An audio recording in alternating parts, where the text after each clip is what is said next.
Julia heard footsteps and squinted her eyes.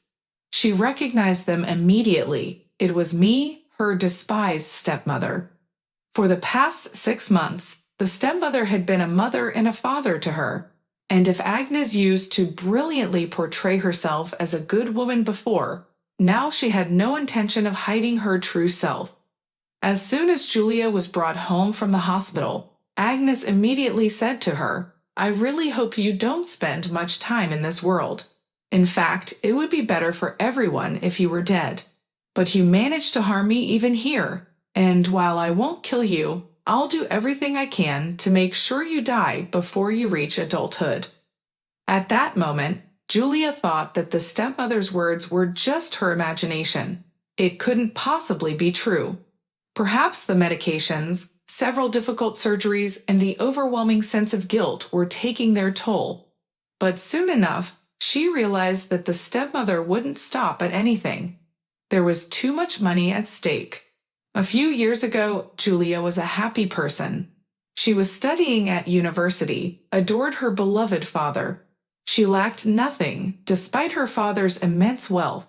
She was never a troublemaker, never learned to sing like her friends. She was pure joy and her father's pride. Julia didn't remember her mother, of course, and she longed for a mother's affection, but she had grown so accustomed to her father, filling that void, that she never felt deprived. And then, when her father turned 45, he brought Agnes into their home, introduced them, and said they were dating.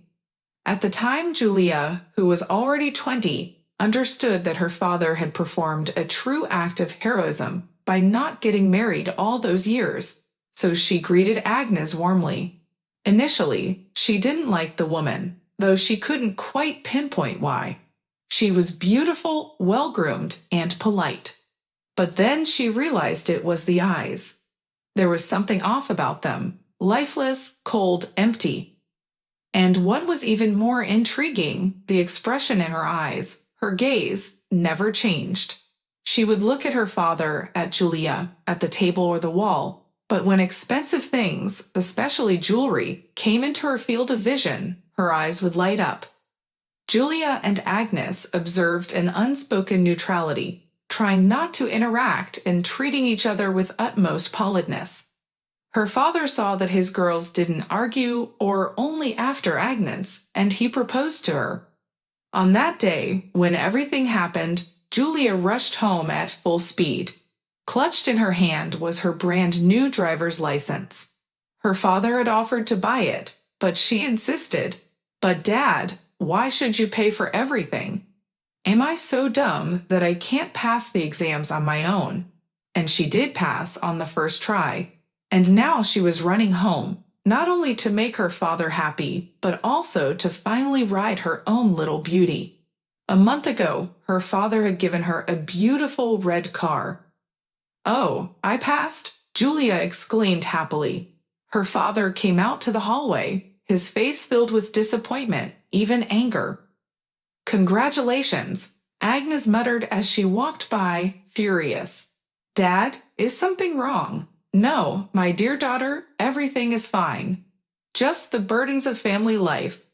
How could he tell his daughter that his wife demanded to transfer half the company to her just to secure her future? He assured her that the entire company would belong to his daughter, as specified in the will, just to be safe. Agnes flew into a rage. He had never seen her like this before. And he even began to wonder if he had rushed into marriage, but that was a thought for later. Right now, he didn't want to spoil Julia's joy. "When you're driving home, my dear daddy, do you have time on your hands?" "Let's go," he said. "Now?" "Yes, now." They drove out of town.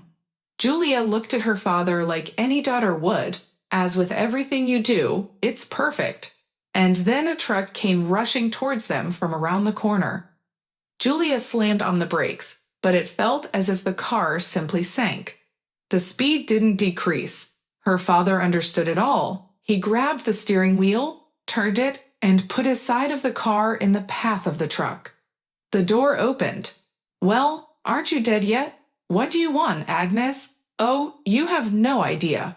I want you to leave this world before you turn 21, unable to inherit anything. You won't have to wait long. I will inherit, and you won't stop me, Agnes smiled. Julia was deeply unsettled by her smile. There was something sinister about it. You know, my dear, I came up with a story. It seems you're sick, or rather, you're cursed with bad luck. It's very difficult for you to be in the city, so I've decided to move with you to a country house. By the way, I fired your caretaker today, but I found you a new one. The new caretaker will take care of you as you deserve. I wonder what you ordered from the depths of hell. Yuri was desperate. What did you come up with now? She almost guessed. She took out a sheet of paper and started writing. To Roman Sergeyevich, convicted 7 years ago for murder. Moreover, he was very aggressive in prison. He's responsible for numerous broken noses and bones of his cellmates. But how do you like it, Agnes? He almost danced with joy. He has nowhere to live and nothing to drink. And he hasn't seen a woman in such a long time. Congratulations, my dear. Very soon, you'll be reunited with your daddy. For now, they needed to gather all the necessary things. Agnes, dancing, stepped out of the room. A couple of hours later, during which Julia stared blankly at the ceiling, they arrived. She used to love their country house, but now she realized that it would likely be the final stage of her life. Julia felt like crying. Agnes paid those who helped bring Julia here and looked around with satisfaction. Look how nice it is here. Birds singing, fresh air, and most importantly, no one around. You can scream or cry, and no one will hear you anyway. There's a fridge full of groceries, so the caretaker can even feed you so that you won't starve right away. But I have to go now. Agnes blew an air kiss and left the room. Julia heard her talking to a man and realized that the new man had already arrived. Sergey couldn't believe his luck. He had just been released a week ago. He didn't even try to reach out to anyone he knew, because he knew that no one would want to interact with him after what happened, and it was understandable. They took away his house as compensation for some damage. Basically, he had nowhere to go. He tried to work as a janitor, and they almost hired him, but then some woman recognized him and started screaming so loud that they practically pushed him away. But he just wanted to watch TV, even as a janitor. He was squatting by the wall of a store when a fancy car drove by. It stopped a little further ahead and then reversed. A beautiful woman in her mid-30s got out of the car. Sergey stood up, wondering what else was needed. She looked at him with interest. He had quite a sight to behold. 2 meters tall, broad shoulders, a 2-week-old beard, a nearly bald head, and clothes that were long out of fashion. He had just been released. He was slightly taken aback. What were you imprisoned for? She asked. Unlike money, you won't earn it. He was very hungry, simply savage, and he said, murder. The woman smiled, handed him a large bill. Here, go eat. I'll come back here in an hour. Wait for me here. You need a job, desperately. Here, good. When Sergey heard what job she was offering him, he was shocked. Wow, I'll take it, but you don't even know me. I just got out of prison, he said, and that's exactly what I need. Of course, he agreed. Who would refuse a job with accommodation, especially given his situation? When the woman left, Sergey looked around. What a mansion! He understood that it wasn't just a country house on a small plot, but to this extent. Apparently, this family had not just a lot of money, but a lot of money. The only question was, why was he here? Sergey cracked open the door to the room and immediately encountered the frightened gaze of a girl's eyes, filled with fear. Hello, my name is Sergey, he said, and approached the bed where Julia lay, looking pitiful. But that was all the scary guy could see because she closed her eyes. He decided that he would have to open her eyes himself. The man stood in front of the bed, arms crossed over his chest. Do you always lie here? Julia nodded barely noticeably, and he shrugged indifferently. The hospital said it's possible, but the stepmother said to lie down. I couldn't sit, and there was no one to help. The caretaker was afraid. There were cameras everywhere. Obviously, nothing was clear. Are you hungry? Do you want to eat? Julia looked at him in surprise, but she didn't understand anything. In her imagination, he was aggressive and imprisoned for murder. He should have attacked her by now. She thought maybe she was dying, and it's better on a full stomach, especially since no one fed her today. The girl looked up at the man again and nodded. Well, wait for about 10 minutes. I'll see what we have. He looked around and saw the TV remote, then handed it to Julia. Don't get bored here. The man left, and the girl stared at him in astonishment. Did he really smile? Maybe he's some kind of maniac, and he needs to subdue the victim first. Sergei appeared 20 minutes later. Julia had barely managed to distract herself from the TV series and had completely forgotten why they brought her here. When he entered the room, she flinched. The man pushed a table on wheels in front of him, with her bed and food on it. She glanced at the food: fried eggs, fresh vegetable salad, thick slices of bread, and sliced smoked meat. Not particularly healthy, but smelled so good. He paused, looked at her, bent down, and extended his hands. Julia squealed, and Sergei recoiled. What's wrong with you? Did I hurt you? He asked. No, what do you want? Did you want to sit me down, or will I eat lying down? Julia blushed. He bent down again, sat her up so she was supported by pillows on both sides. It felt so good for her to watch everything from a normal angle. And only after a hearty dinner, we'll talk. He brought coffee and tea for himself, pulled a chair closer, and lowered the volume on the TV. But I'll tell you why that woman didn't like you. And the girl, without understanding why, told him everything. About her dad, the car, the accident, and being told she would never walk again. He listened without interrupting, only asking at the end, do you think she hopes that I'll finish you off? Something like that? Very interesting. Okay, let's get some sleep today and talk tomorrow. By the way, is this your country house? Yes. Do you happen to have your medical history here? I don't know, maybe in my father's office. It's on the second floor. Why do you ask? I used to be interested in medicine. Well, take a look. Maybe there are some of your father's things there if you need to change in the morning. The smell of coffee woke Julia up. She opened her eyes and realized that she hadn't woken up once during the night. Can I have some too? Please? She asked. Sergei slapped the table with a thick folder and went to the kitchen. He returned silently, picked her up, and carried her to the bathroom. Julia felt incredibly embarrassed, but there was no escaping the natural process. Then they drank coffee and talked. You don't really look like a cold-blooded killer, Julia said, staring at him. But of course, I'm not a killer, he replied.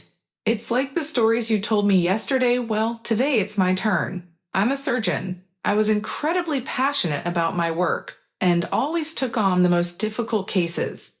It so happened that I ended up in a private clinic. Alongside me, or rather my boss, there was a person for whom money mattered more than anything else. He purchased a batch of low-quality medication, and I immediately realized that it shouldn't be used after surgery. People were already weak, and their bodies had to fight against it, so I strictly prohibited it in my department. Then I was told that if I caused trouble, I would be kicked out. I thought that if I got kicked out, they would kill everyone with that poison. And I agreed, although I bought the medication with my own money and switched it. One day, my medications disappeared, and everyone was injected with it in the morning. 6 people died. And I had a pocket full of receipts, right for that medication. Julia listened, holding her breath. Wow, it turns out her life wasn't the only one turned upside down. In which hospital did you work? Julia asked, looking at him with teary eyes. And was it the same hospital where you were treated? Julia didn't quite understand why he wasn't walking, but she would figure it out if he allowed her to. In the evening, Sergei didn't eat outside. He placed Julia in a chair and started grilling kebabs. It was the most positive experience Julia had in her life recently. For the past 2 days, Sergei had been studying her medical history. She asked him, staring at him with teary eyes, "Can you trust me?" Julia smiled. "Of course, what choice do I have? Stepmother won't allow anyone to listen and help me anyway." She didn't expect it would be this painful and scary, but Julia obediently did everything Sergei told her. When her stepmother called for the first time, Julia could already sit up on her own and even stand. She couldn't walk yet, but she was thrilled with her progress and knew that she wouldn't give up now. Upon hearing that Julia was still okay, her stepmother made an effort not to show her displeasure. But Sergei said, "Isn't there anyone you can trust and talk to? I'm sure the brake failure in your car wasn't just a coincidence. There's one person, but your stepmother will never allow us to meet. She almost convinced him that she's a saint, and after the accident, I'm practically incapacitated. He came once when she was away on a business trip. It was a nightmare. She started vomiting, and it was just a nightmare." "Who?" "He's a family friend, well, of my mom and dad, I mean." Sergei left for the city the next day, and Julia quietly tried to walk. She managed to do almost everything when no one was around. In the evening, a car stopped outside her window. It could be anyone, even her stepmother. Julia pulled the blanket up to her chin. She was very scared. The next moment, she heard voices. It was Sergei and Artem Nikandrovich. Julia sat up, then stood up. Another man, her father's friend, his confessor, entered the room. "I hope you understand that if I came here for no reason, you'll have big problems," he said and turned around. Julia didn't understand anything. Agnes said that he hadn't been able to get up for a long time and was practically dying. What was happening? They talked for several hours. Then Artem Nikandrovich started getting ready to leave. "Don't leave the house. Wait until I come myself, and I hope I'll come tomorrow." The evening was somber. Julia understood perfectly well that she wouldn't see Sergei anymore. She was afraid to admit it even to herself, but now she couldn't breathe without him. At night, she quietly got up and went to his room, leaning on the wall. He wasn't sleeping. It was as if he was waiting for her. He just asked, "Will you regret it?" Artem Nikandrovich arrived for Julia in the morning. They had tea, and he talked about how Agnes behaved when they came for her. She could barely hear that the car was sent for forensic examination, and the doctor who treated Julia was taken into custody. Agnes completely broke down before leaving for the city. Julia took Sergei's hand and said, "I promise you'll wait for me, do you hear?" He smiled. Knave girl, now she'll immerse herself in her familiar world of money and luxury, and won't even think about him as soon as the car moves. Julia turned to the man she had known for many years. "Take this, Artem, I need to talk to you about Sergei." Sergei lay down on the couch. He honestly didn't know what to do. Should he wait for Julia? But it had already been a week. She probably thinks she forgot about him. Should he leave? What if she comes? Besides, he had nowhere to go. I turned on the television, and even though it was so boring, the news kept playing. Sergei was about to change the channel when he saw his photograph on the screen. He jumped up and turned up the volume. It turned out that Sergei Viktorovich Romanov had become a victim of the cunning machinations of the chief doctor. The doctor had falsely imprisoned him for several years. Who would be held accountable for this? It was decided that the management of the private clinic would compensate him for all the years he spent behind bars. It was a substantial sum. Sergei Romanov would also be reinstated in his position after assessment. He collapsed onto the couch. This simply couldn't be, it just couldn't. Could it be Julia? Only she could have brought all of this to light. Knock, knock. Are you receiving guests? He jerked up at the door. There stood his Julia. She held a cake and a bottle of champagne in her hands. I missed you so much, she said. He rushed towards her, embraced her tightly, and sighed.